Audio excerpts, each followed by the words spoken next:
Is finasteride necessary after a hair transplant? Let's just go ahead and tell you the really quick answer. Yes. I'm going to go with yes.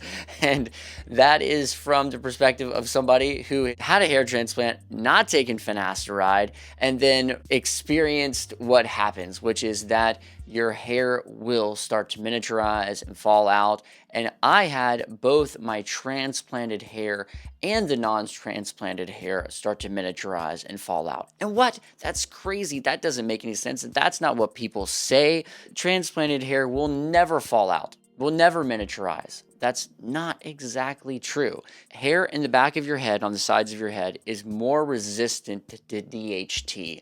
And so there is a chance that it will never fall out. There is a chance. It's a decent chance. It's definitely more resistant. But if you've ever come across an older guy with hair loss, just do it. Just go up to like my granddad. You know, my granddad still had some hair on the top of his head, but his hair had started receding up and it started receding down, and the actual individual follicles of hair were very thin and wispy. Even on the sides of his head, you'll notice that most really older men, the sides of their head is very thin, wispy hair.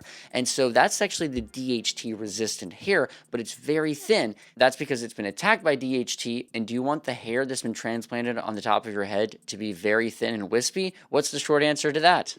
No. So the short answer to whether you should take finasteride, if it's necessary after a hair transplant, is for, I would say, at least 8 out of 10 patients who have a hair transplant need to be on finasteride. Maybe 9 out of 10, right? There always is that kind of like, every 1 out of 10 that just wants a little touch up of a hairline, and it's like already an older guy, and it'd be better if he did take finasteride.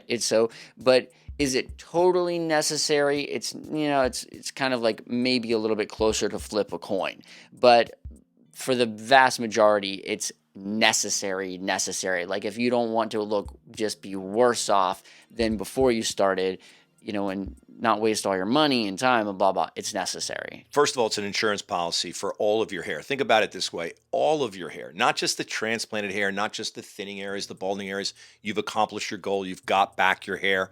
You've only had one procedure. Maybe you've had two. Why would you want to go down that path again and feel not as good about that result and all that money you spent if you could just lock it in with an insurance policy? And you also know, since you've had hair loss and you've had it corrected and fixed with hair transplants, that you have this sensitivity to DHT, right? And that's kind of like it keeps spreading.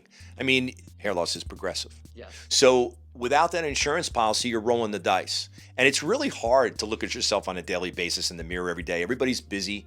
Everybody's doing this and doing that. All of a sudden you wake up one day, 5 years later, you call me. You say, hey, I think I need another hair transplant.